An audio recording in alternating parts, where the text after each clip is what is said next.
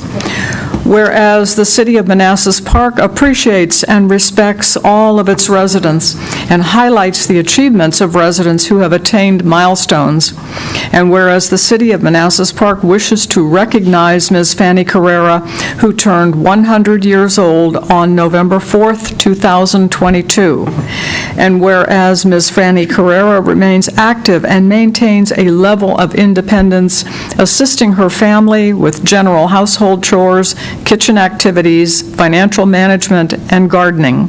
And whereas she struggled in Ecuador, her country of origin, leading her to emigrate to the United States in 1951 at the age of 31, where she worked in the housekeeping industry for over 40 years. And whereas Ms. Carrera alone raised 2 daughters and 1 son, inspiring them to maintain strong sibling bonds, to hold high expectations for themselves, to be strong, self-reliant, hardworking, and compassionate human beings. And whereas Ms. Carrera competed in the 1995 Ms. Senior Virginia pageant, singing Ecuadorian folk songs as her talent. And whereas she maintains a welcoming perspective and lovingly accepts all people and continues to inspire her family, her friends, and her colleagues. Now therefore, I, Jeanette Rischel, Mayor of the City of Manassas Park, Virginia, and on behalf of the Manassas Park governing body, hereby honors and recognizes Ms. Fanny Carrera and urges all residents to recognize her accomplishments and contributions and to wish her all the best upon attaining her 100th birthday. Motion to approve. So moved. Second? All in favor? Aye. Opposed, abstained, motion carries.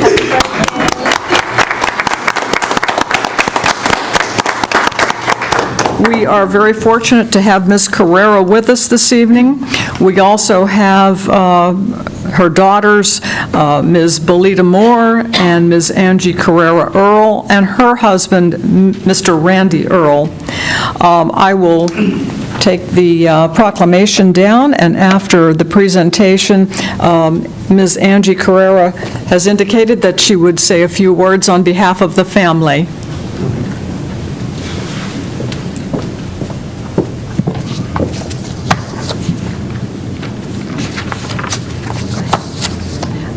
Thank you, Mayor Rochelle, and the City of Manassas Park for this proclamation.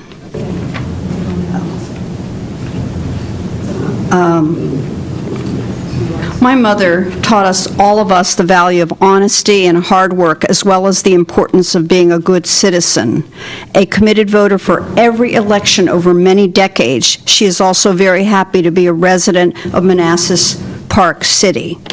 With only a slight modification, I want to share with you her brief philosophy of life, which she presented at the Miss Senior Virginia pageant, in which she competed.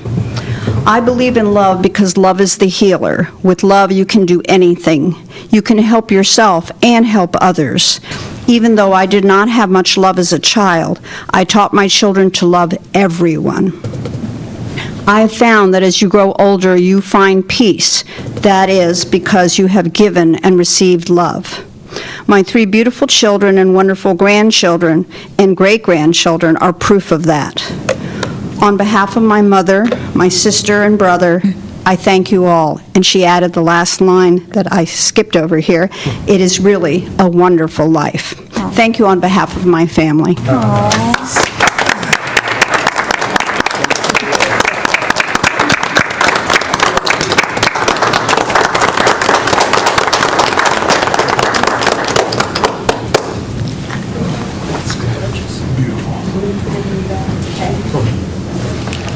Thank you, thank you. Okay, moving on to 7A. 7A is consent agenda consisting of approval of the minutes of November 1st, 2022, and approval of the second amendment to the employment agreement for city attorney. Do we have a motion? So moved. Second. All in favor? Aye. Opposed? Abstained? Motion carries. Okay, moving on to 8A.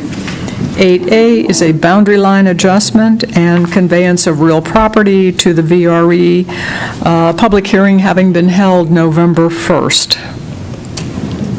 Does staff wish to say anything? Dean? Hey, Dean, do you have anything for the boundary line adjustment?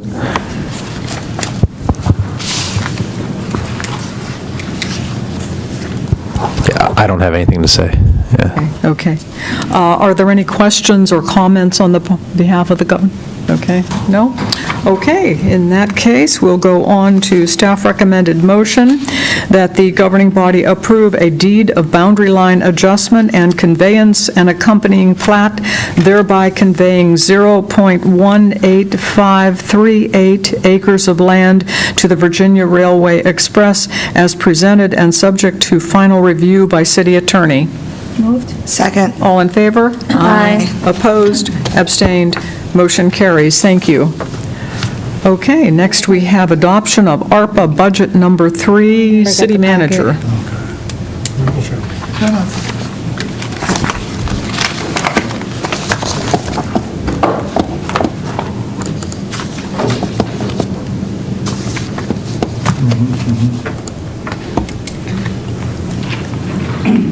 One second, please. Yeah. That's agenda 7D.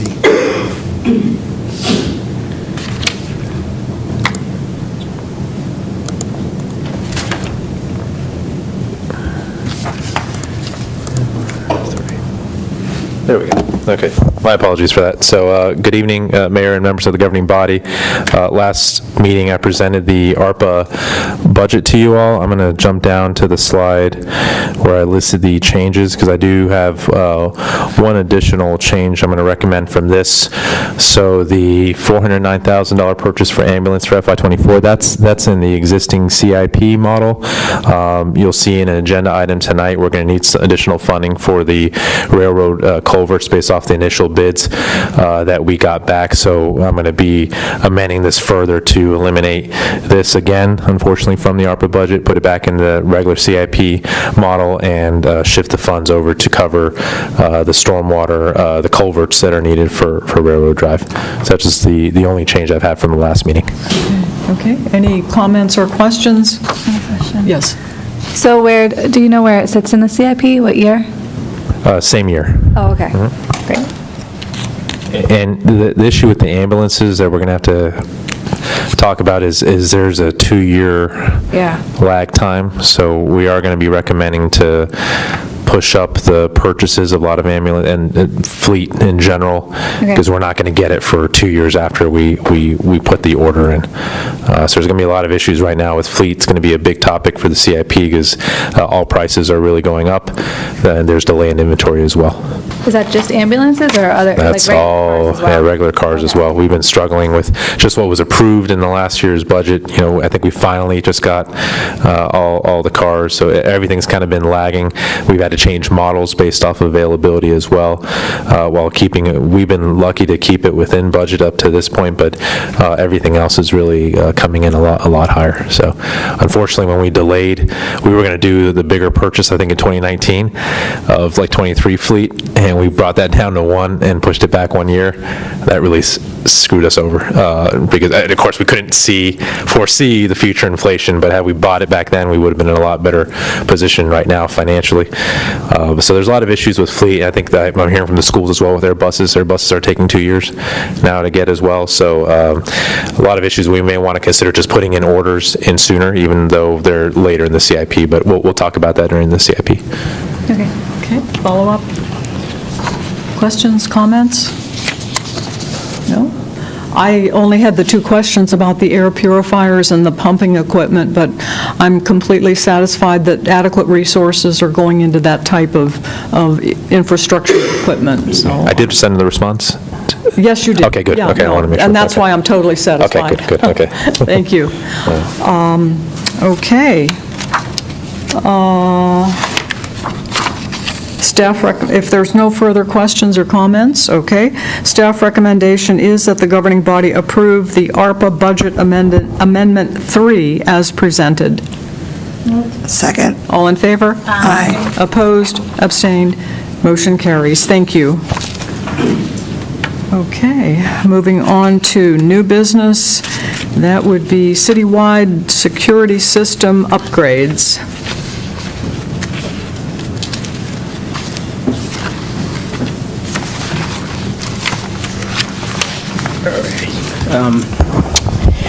Good evening, Mayor, Vice Mayor, members of governing body. So in front of you is a pretty straightforward agenda item. Staff is seeking the approval to sign a purchase agreement addendum to cover some of the change orders for the security system. Just to provide some quick context, back in 2021, governing body approved the initial purchase of the security control and camera system for several facilities, to include the new City Hall, Police Department, Fire Department, as well as the Rec Center.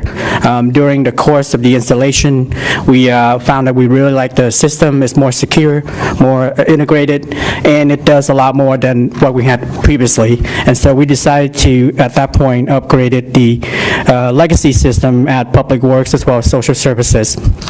And essentially, that resulted in a change order difference of roughly $110,000 to be added to the existing contract, of which was $914,000 initially, with one payment already paid. So this will be applied to the remaining balance of that. And we are seeking approval to also raise the fiscal year 24 CIP in that same amount to cover the lease addendum. So with that being said, I'll take any questions. Thank you. Questions? Yes. Yeah, I thought we received a grant for the City Hall portion, or was that the? For everything, yeah, we received, I think it was, I put in the memo, I think it was $447,000. Yeah, so that grant. balance will come off on the, from the. Yes, if total you think a total now, it's close, just under $1 million for the total project, so almost half of it is going to be covered by the federal earmark grant. But there's no matching though, I thought. or was there a matching? I don't recall if there was a matching, but we clearly have exceeded the matching. Okay. Yeah, so even with the old one, whatever the matching was under the current, or the former contract before these change orders, we'd already achieved. But I don't think there was any matching, because this was a congressionally directed spending Right. of just essentially here's a direct contribution to the city to help fund these efforts. Oh, right. Okay. I just want to clarify again that for the DSS and Public Works, the old system couldn't sync with the new system, which is why we had to make that change.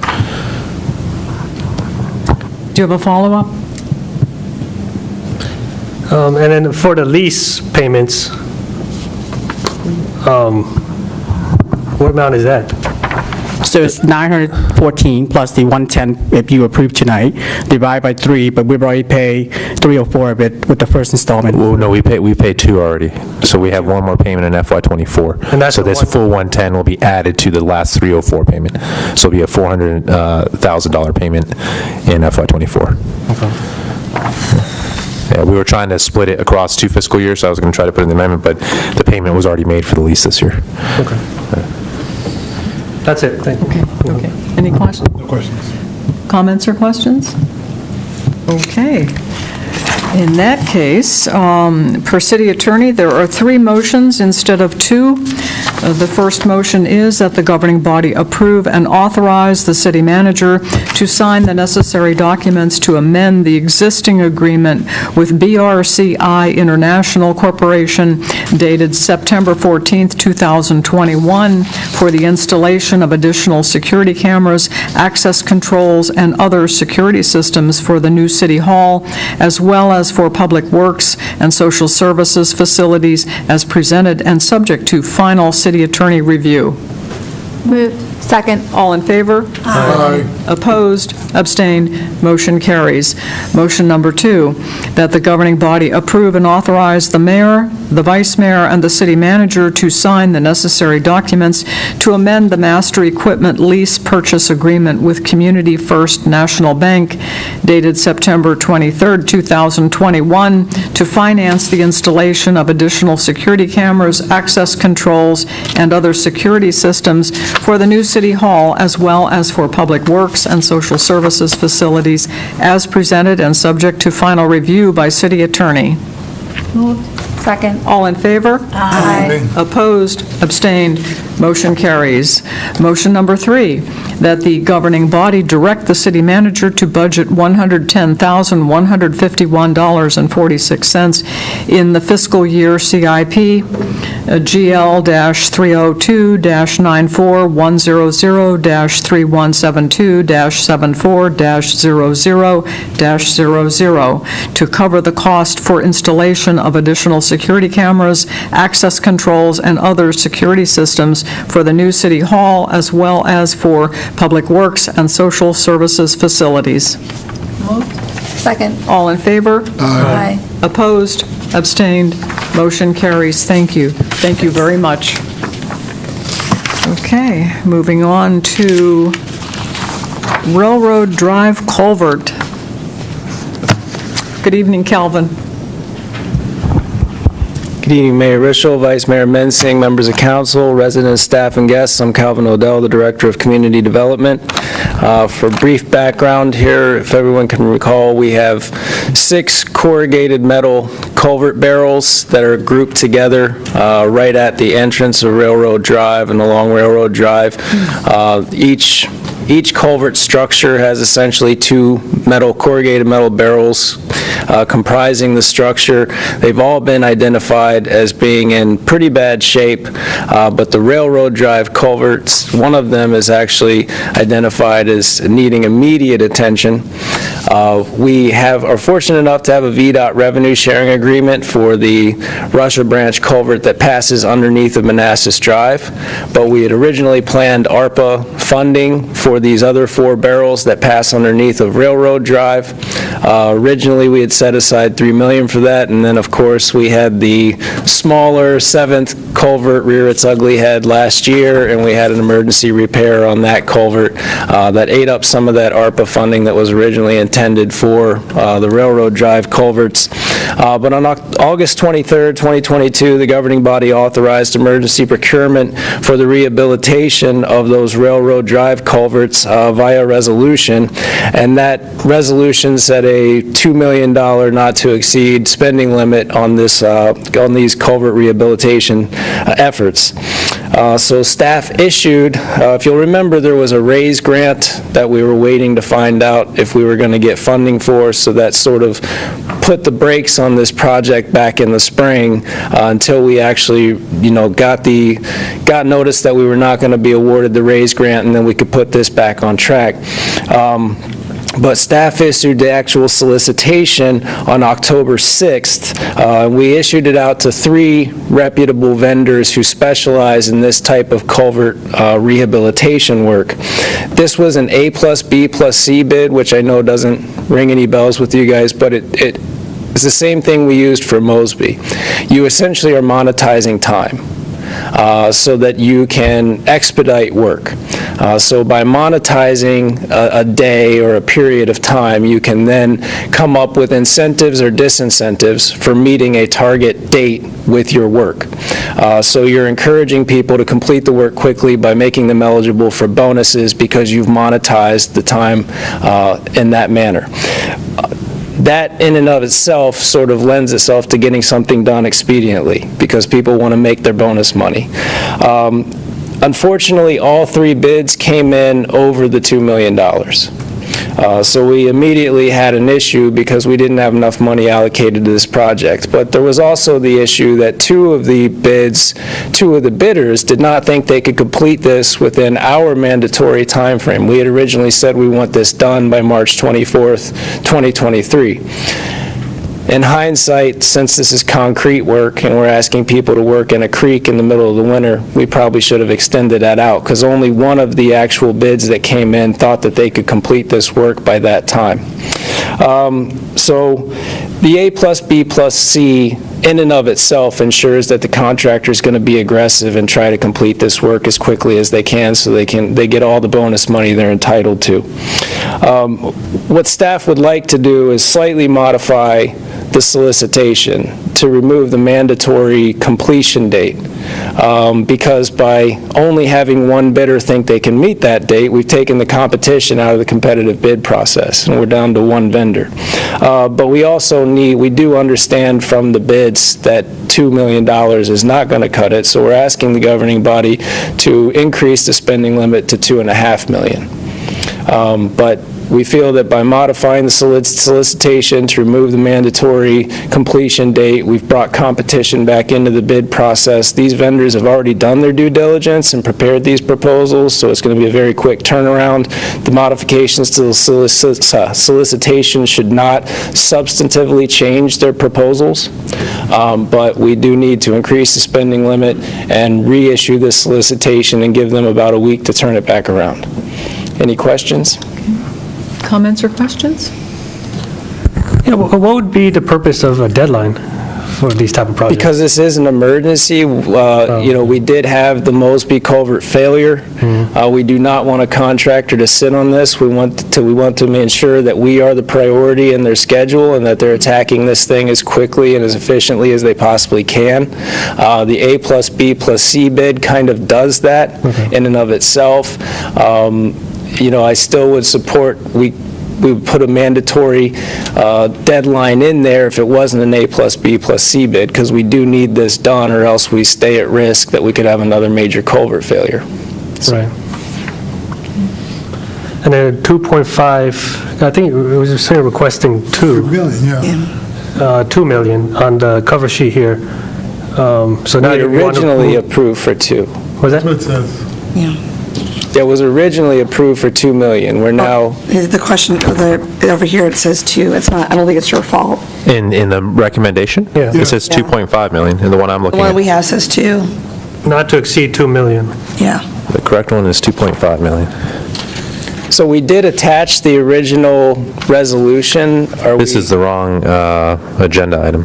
I think this might be the original agenda item from August 23rd. It is. That you're looking at. Yeah, that was just for information, the August the 23rd. That was an attachment to the agenda item.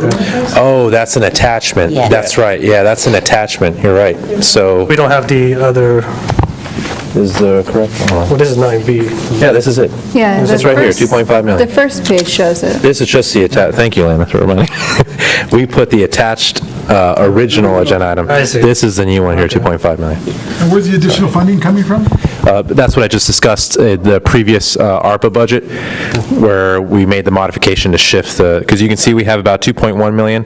There's still some additional payments still that have to be made, but with the 400,000, we should have enough to cover the 2.5. Question? Just a quick question. I know that according to August, it said about be 14 months. Will we survive the winter if it's a pretty rough winter? Yeah, well, so fortunately, the biggest cause of a likely cause of a culvert failure would be a massive amount of rainfall in a very short duration. Okay. Where, the level gets very high up in the culverts or overtops the culverts and weakens them structurally, and, the walls start folding in. Not a very common event in the winter. Lots of snow and things like that, but you don't see the typical precipitation amounts or, rainfall amounts that would fill the barrels of a culvert and cause the roadway to overtop and put the culverts in structural jeopardy. So hopefully, after hurricane season is over, we're at lower risk until spring rains. Okay. But that's never guaranteed. That's Right. just, typically, I would think the winter would be safer for a culvert structure. Because it just takes a lot long, it dissipates a lot Right. slower. Yes. Okay, thank you. Any other comments or questions? Okay, thank you. The recommended staff motion is that the governing body authorize the city manager to approve and sign one or more agreements for the rehabilitation of the Railroad Drive culverts at a not-to-exceed price of $2.5 million as presented and subject to final city attorney review. Second. All in favor? Aye. Opposed? Abstained? Motion carries. Thank you. Thank you. Okay, moving on to 9C, acceptance of school violence prevention program grant.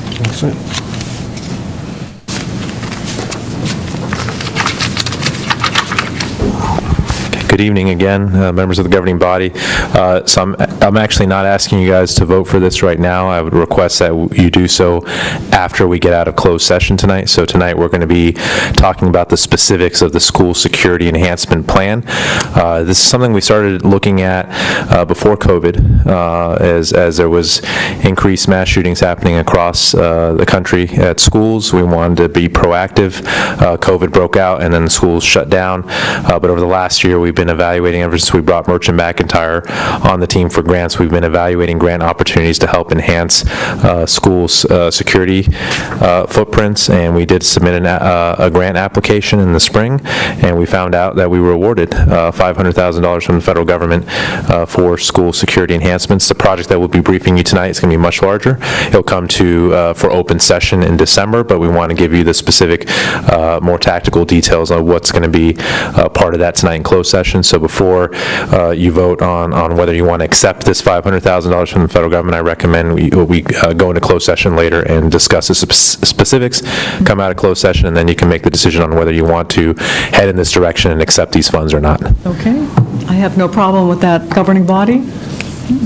Okay, thank you. Okay, we will take it up after closed session. Moving on to our second public comment time. Is there anyone who would like to make public comment?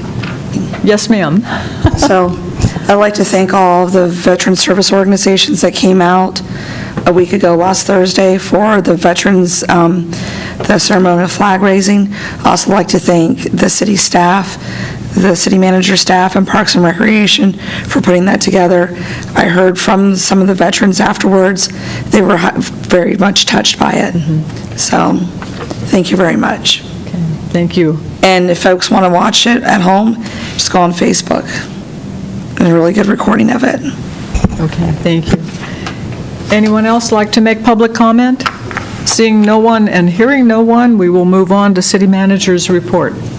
Okay, good evening. Tonight we have two reports, one from the Police Department and one from Parks and Rec. I believe Parks and Rec will be up first. Sorry, Chief, because you're going to be in closed session, so I'm going to let Jay go first. But before that, I do want to talk about the light parade. That's going to be, again, on December 3rd. I just wanted to confirm with you all that we wanted to keep the same protocol that we had last year with the mayor riding up front in the fire battalion chief vehicle being driven by Kelly Evans, and then the rest of the governing body and a governing body vehicle driven by the Assistant City Manager Chris Himes. Is that something we want to do? Do you guys want your own float? What direction do you guys want to take this year? We discussed this ad nauseum last year when we were stuck in that van. Okay. We don't want to be in the van again. Okay, so what, I guess, do you guys want your own float, or what solution do you guys want for this, the city council, I guess? What options does this? Yeah, they're flatbed truck. There's a float, or, What's that going to be? I mean, what's the that? year before, we had, each person had each their own vehicle. Do you guys want to bring your own POVs? Or how do you want to do that? Drive. No, not like, I think, like, I was on the, she was on the fire truck, I was on the chief, a smaller fire marshal van, and a couple other public works stuff, and Okay, so you want to see, okay, so you want to get individual vehicles. I can see what we can get. I can tell you right now for police, we can't. We are incredibly short-staffed with police officers, so they have to be actually securing the intersections, but we can see who on staff is available and what vehicles we have. So you want individual that's just my vehicles per suggestion. council I don't know, members? just open up to I'd the rather board. have the float. The float? Yes. Yeah. Float? Yeah, we talked about, last year, we talked about the float. And we even offered to even come. And help assembly, decorate? yes. Okay. Okay. I mean, I have no decoration skills, and yes. Well, we can have Parks and Rec help out with the decorations for the city, we'll call it the city council float. Yeah, is that something the rest of the members would like as well? Yeah, I don't mind. Bundle up, is all I'll say, right? Yeah. Yeah, okay, so I'll work with Jay and his team, and we'll reach out. Do you want to help with I'm decorating? not, we Okay. do everything. Yeah, since you're involved with the holiday lights extravaganza as Yeah. well, right? Okay. Bailiwick, too. Okay, this doesn't change Kelly and I, though. No, that's your discretion, yeah. You got the heated compartment, don't worry.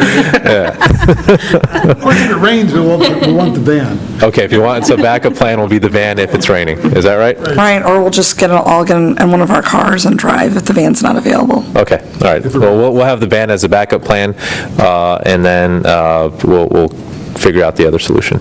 Okay, so I'll stay tuned. We'll work on this. Okay, so I want to have the conversation now because we're only a few weeks away from that event. So, okay, all right. So now I will turn it over to Jay for the Q1. So we wrapped up all the FY22 reports for the departments. Now we're moving on to quarter one of these reports. We'll do a mid-year report and then again the end-of-year report, or we can do third quarter and end-of-year. Again, just always give us our feedback if you appreciate these reports. If you want, if you want to continue this, if you want to eliminate them, it's really up to you. It's more for information for you all in the community, so let us know if this is something you guys want to continue doing. So I will turn it over to Jay. Make sure this works. Okay, good. And also speak up so Dean can hear as well. Okay. Good evening, Mayor, members of the governing body. So I'll be presenting for the first quarter of FY23 for our performance metrics for the Department of Parks and Recreation this evening.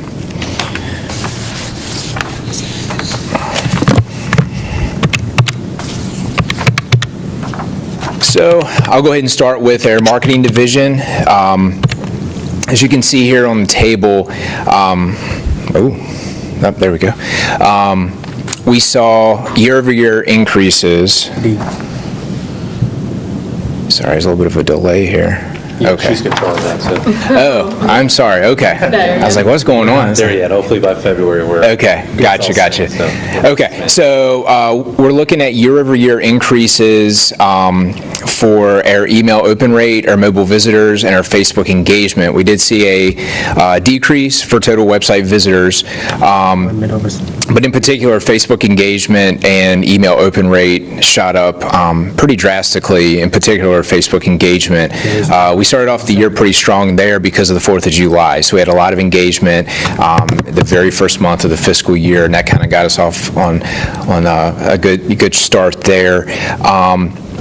Move into our operations division, our member contracts, total new members, rentals held, community center visitors, and wellness center volume. Tours and tours converted to sale all saw year-over-year increases. We did see a decrease for our rentals sold metric. So that particular category was historically high last year. It's the highest we've ever had in the department's history in terms of our rental sold stats. Our rental revenue as well was the highest that we've seen. So I'm very comfortable with where we're at. We're 6 below last year at the same time frame. So I feel good about that particular metric. Again, we really we're above and beyond what we had ever done historically in the past last year, so we are trending in the right direction there, and we had a strong October as well, so the first month of Q2 has started off strong. But again, overall, we're looking at 10 of the 12 categories with year-over-year increases. Okay. So move into the Recreation Services Division. Total website we're back. Let's see. I think we should be on the next page. Go to the next one. Okay, there we go. So for Recreation Services Division, programs implemented. You have to move it on yours as well. Oh, I'm sorry. I thought you were saying only Kelly moved it. No, you control that one, Kelly controls it. Ah, I see. Okay, I apologize. Do you want to be on this slide or on this slide? Yes, I want to be on the next slide. Okay, we're good. My apologies. So for Recreation Services Division, the 4 categories here: programs implemented, programs canceled, senior passports, and special events all saw year-over-year increases. Special events in particular was a very strong metric for Q1. We had a lot of events, 150% increase from last fiscal year. The programs canceled number is up pretty significantly. Again, we've offered a lot more programs in Q1 than we did at the same time last year. So with those additionally offered programs, we are going to see a higher cancellation percentage as we move forward. Segueing into the aquatics division, our swim lesson participants, swim sessions, and water park attendance metrics all went up. And then we saw a decrease in our indoor pool lane rental hours. We continue to see a lot of interest for our swim lessons, and we had another strong season at the water park. 2022-23 season started off very strong, and we expect that to continue into May and June of this upcoming year. In terms of the Parks Division, we did see some decreases with Air Costello Park field rentals and Air Signal Hill Park field rental metrics. Both of those we kind of were clear as to why.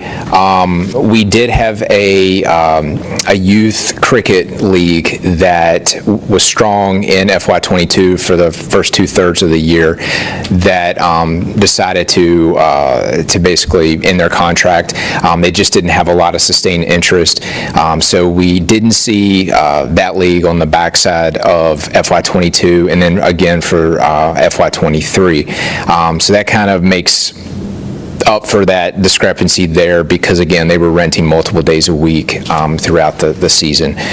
And then in terms of Signal Hill, we had a soccer group who kind of decided to become a little more fiscally prudent with their reservations. Previously, they had, reserved pretty much every day of the week in every field. They have now since changed that to where they're only renting on the days they know they will use the space in order to kind of save a little bit of money. So we did see a decrease there, not quite as significant as we saw in Costello Park. And then lastly, our revenue cash basis came in at just over $372,000, which was a 9% increase from the same time last fiscal year. Okay, so the next couple of slides are just a couple of our events from Q1. We had a busy event season. Started the year off right off the bat with the 4th of July. saw about 2,500 attendees. We did have 5 food vendors this year. We were able to kind of increase the number and the variety of food vendors, and that seemed to help mitigate some of the line issues that we had seen the previous year. So that was a definitely benefit to this year's event. And then a few weeks later, we saw the Park Central ribbon cutting, which was basically, kind of the official unveiling of the new downtown. We approximated about 800 attendees there. In August, we had our Glow in the Park After Dark event in Costello Park. This is the 3rd year for this event. It's been really popular, continues to kind of gain popularity, just under 300 attendees. So we'll definitely be adding that as kind of one of our staple events moving forward. And then our fall yard sale is always a pretty strong, popular event. We sold all 70 of our spaces pretty quickly, and that went well this year. And then, lastly, we had the Manassas Park Latino Festival on the 17th of September. It was a beautiful day, beautiful event. Had between 25 and 30 vendors, and we approximated about 600 attendees. And then I just wanted to touch on a few of the upcoming holiday events for December. It is jam-packed in the front end of the month. It's back-to-back-to-back, 1st, 2nd, and 3rd. Handmade for the holidays, tree lighting, and then the light parade kind of, finishes up the weekend there on the 3rd at 5:45 p.m. And then on the 8th, we have our gingerbread house decorating. And then on the 17th, breakfast with Santa, and that kind of concludes our holiday events for the season. So that is all I have, and I will turn it over to Holly for the library metrics for the first quarter. Does anyone have any questions for Jay? Okay. Thank you, Jay. Thank you.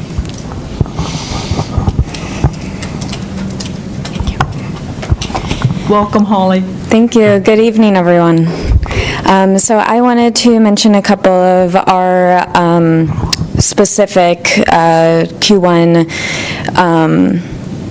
statistics comparing from 2021 to 2022, as well as some statistics specifically for the new building compared to the old building. So for our circulation from 2021 to 2022, for Q1, we saw or one thing I should mention is we were closed for 75% of Q1 because of the move. So the numbers are a little bit lower from last, but you'll notice they're not quite as low as you may expect, and that is because of the increase just being open in this building. So for electronic, we were above this year as we were last year with 995 electronic circulations. So that's items that were checked out online. And then for our physical circulations in Q1 this year, we had 2121, which is below the 2767 we had previously, but once again, we were closed for 75% of the quarter.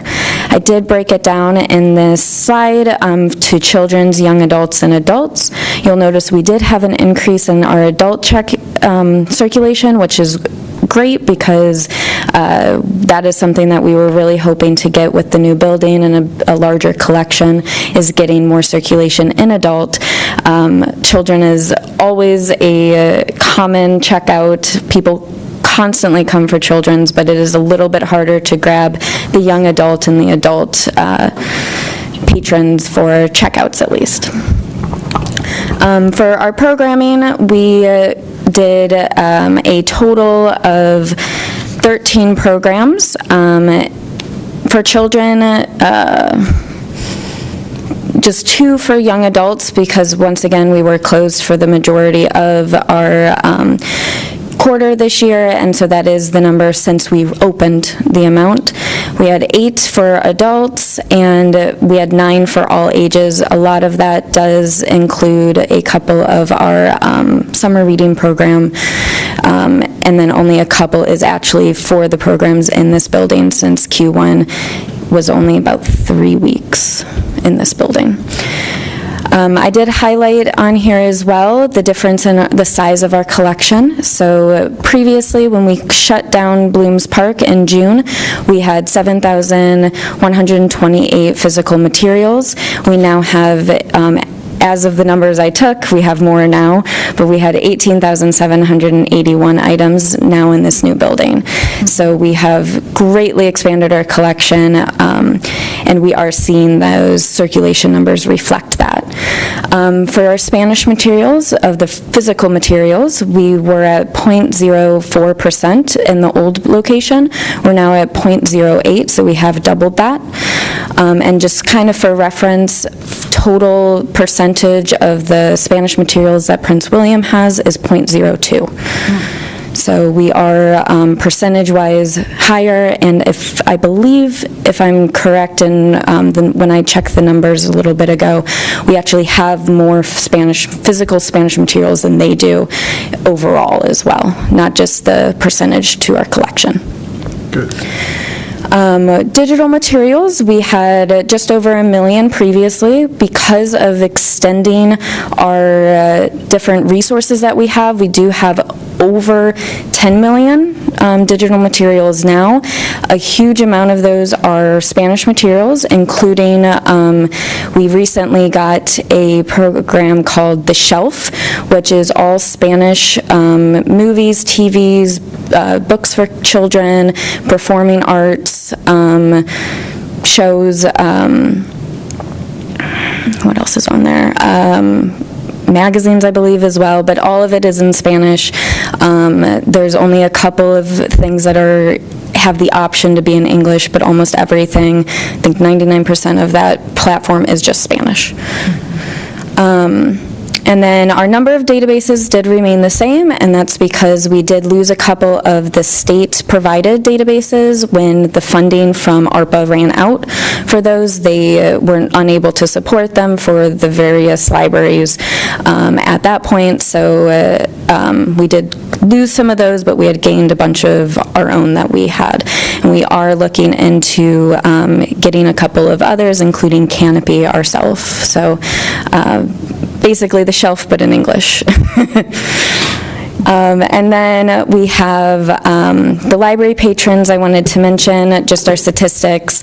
There, of our patrons, 55% of them do reside in Manassas Park, with 19 more residing in Manassas, and then 24% of them do reside around the rest of Virginia. The majority of that is, of course, in Northern Virginia.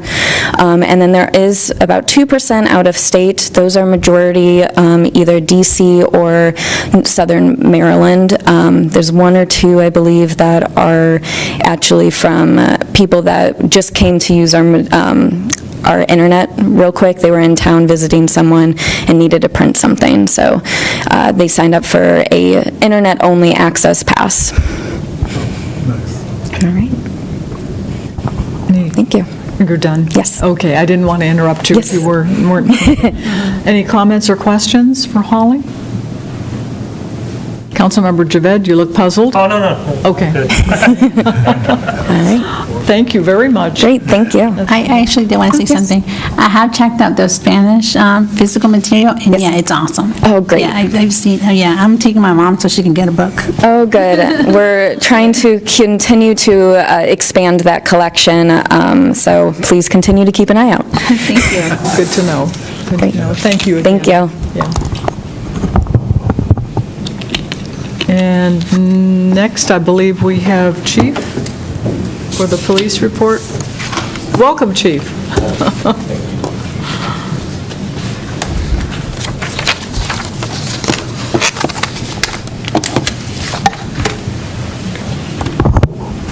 Good evening, Mayor, Vice Mayor, members of the governing body. Tonight, I'm going to be presenting the first quarter for the police department in FY23. Couple highlights. We ranked 8th safest city in Virginia. Last year, I think we came in at 5th, so we went down a little bit. We had National Night Out. Because of COVID, we haven't had it in the last few years. We were able to have that event this year. It had a good turnout. 4th of July, which Jay brought up a little bit, was a big success. We did do a public service announcement. I don't know if you guys saw it with Prince William, Manassas, Dumfries, all the chiefs in the area about back-to-school safety and traffic And then we did assign Officer Munoz and Rodriguez to the high school and middle school as the SROs. Then statistics for the third quarter, we did see an increase in domestic larcenies, noise complaints, foot patrols, and burglaries. In our investigation unit, we saw a slight increase in weapons violations, special victim investigations, and child abuse and neglect cases. Our officers responded to 34 medical calls compared to 46 last year during this time. And our busiest time for 911 calls in our call center was 11 a.m. to 11 p.m. And our peak times for busy, for non-emergency or regular calls was 10 a.m. to 4 p.m. These are Part 1 crimes, which, covers rapes, robbery, aggravated assault, burglary, arson, larceny of auto, and larcenies. We did see a significant increase in larcenies this first quarter compared to last, and a total of 79 calls related to this. So we did see an increase in just the larcenies in itself. What was surprising me, only 5 of them were actually vehicle break-ins. The other ones were larcenies, like petty larcenies, residential larcenies, and stuff like that. So, calls for service, as I discussed earlier, seen an increase in domestics, foot patrols. I'm glad our officers are getting out on foot. Seen an increase in that, noise complaints, and what was the other one? Vandalism. We saw a slight increase from 6 to 9 compared to last year.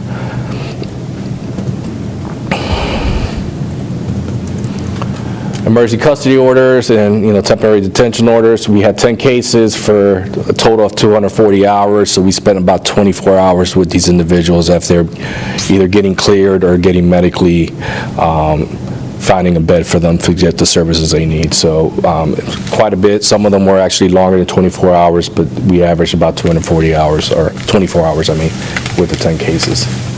Compared to last year, we have half of that, and only 45 hours we spent with the individuals. Emergency Communication Center, our busiest times this time around was Monday. Last year was during this time was Tuesday. Like I said earlier, it's 11 a.m. to 11 p.m. and then or Monday, for busiest 911 calls, and then Tuesday for non-emergency busiest day was from 10 a.m. to 4 p.m. That's when we feel the most calls coming in, an average about 414 per hour. That's crazy.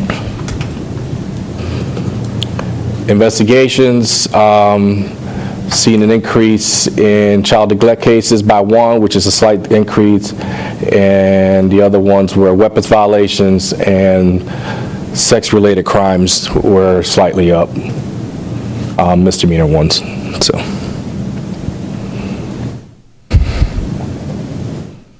Chief, do you have any recommendations for residents on how not to become a victim of fraud? Yeah, don't trust, websites, don't trust phone calls. If you get a text, there's a lot going on with text now where they're texting you, like saying they're from Amazon and somebody's hacked your account. Amazon does not do that. They don't text us. They're normally sending you an email. Verify the email. If you go over the address, it'll tell you where it's from.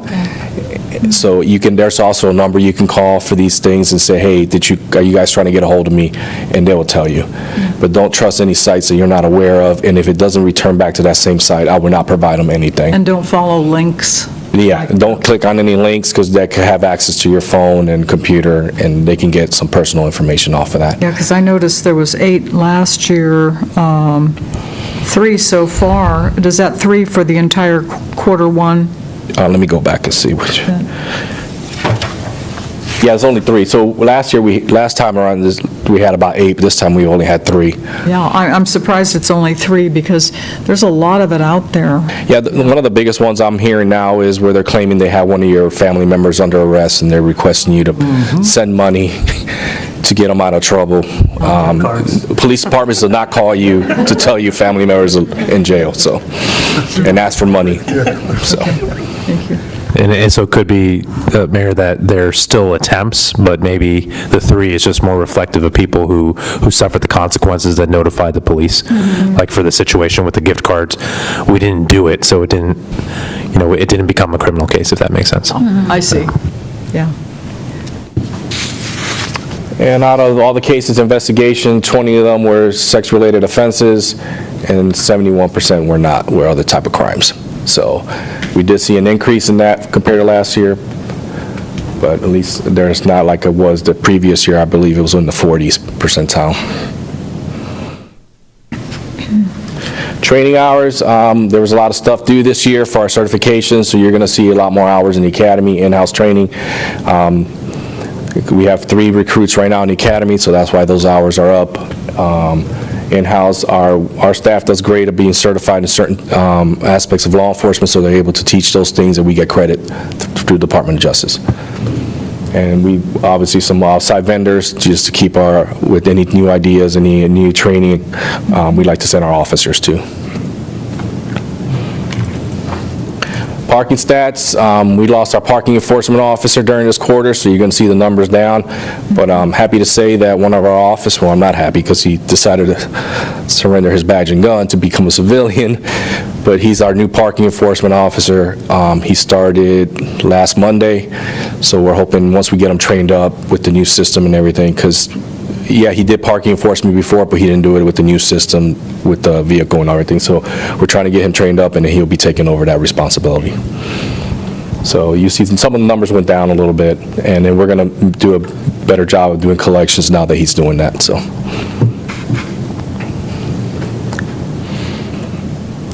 And for police department events, we got the city parade, which you guys discussed about the float and stuff. That's a picture from last year where one of our people that were in our parade that lit up their car, and then Shop with a Cop, which our officers love to do, take the kids that are in the neighborhood and take them shopping for the day and breakfast and meet Santa Claus. So we're excited about that. On December 3rd is the light parade, and then December 10th will be the Shop with the Cop. How do you get funding for the Shop with a Cop? It's all done through the Fraternal Order of Police, through donations. And how are kids selected? They reach out, I believe, to the schools. I think, yeah, that's what they reached out to, the schools. And then the schools identify what kids. Are there criteria? That I don't know what the criterias are. Curious. Yeah. Do you take other donations other than your, Yeah, there's been times where somebody brings to our attention certain kids that need some help, or they wanted them in this no, program. I mean, can someone else, Oh, yeah. can the residents donate, or can we donate to Yes, you to the can, and pots? that's what we've had other people come before and say, oh, these kids need to be part of it, and then we would ask for donations, and then we would take them on the side and do it ourselves. Okay. So yeah, we've taken donations for that, for other kids. Okay. Yeah. And based off a question I received from the mayor this week, we're going to try to develop a flyer with all the different things that all the departments are doing for where donations are possible, so we'll try to get that out to you all as soon as possible. That'd be awesome. Thank you. Do you work with DSS as far as the foster kids in our system to be part of this program? With the FLP, I'm not sure if they reach out to them. I'd have to ask Randy, but I believe they reach out to the schools is who they normally do. But DSS has identified kids before, and we were able to help out and get additional. I think one year there was 2 kids that they were left out, and I don't know how, but DSS was involved, and we got the FOP, and they allow us to bring 2 additional kids and gave us extra money for that. Okay. So. Thank you. Any other comments or questions? Good. Comments or questions? No? Thank you very much, Chief. You're welcome. Thank you. Okay, we are at the point where we will go into closed session. City Attorney, would you please read us into closed session?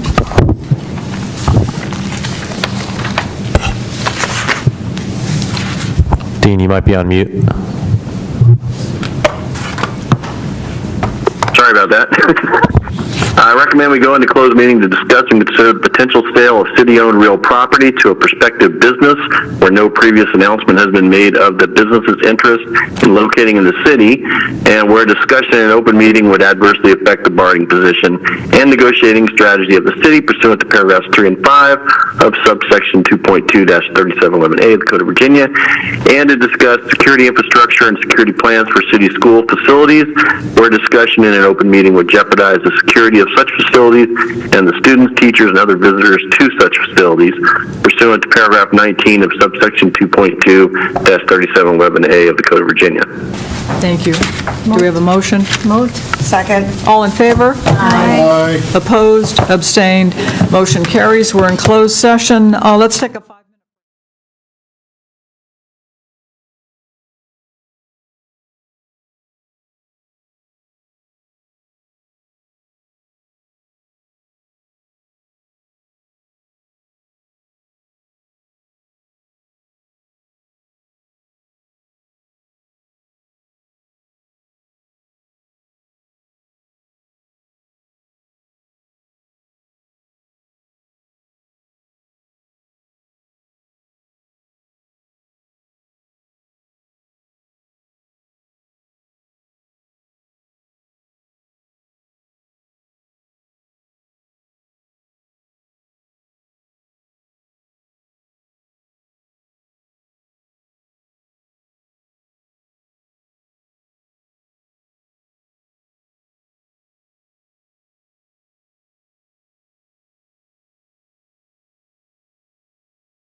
Get the sound back up, Oh, because we're broadcasting on YouTube. okay, gotcha, thank you.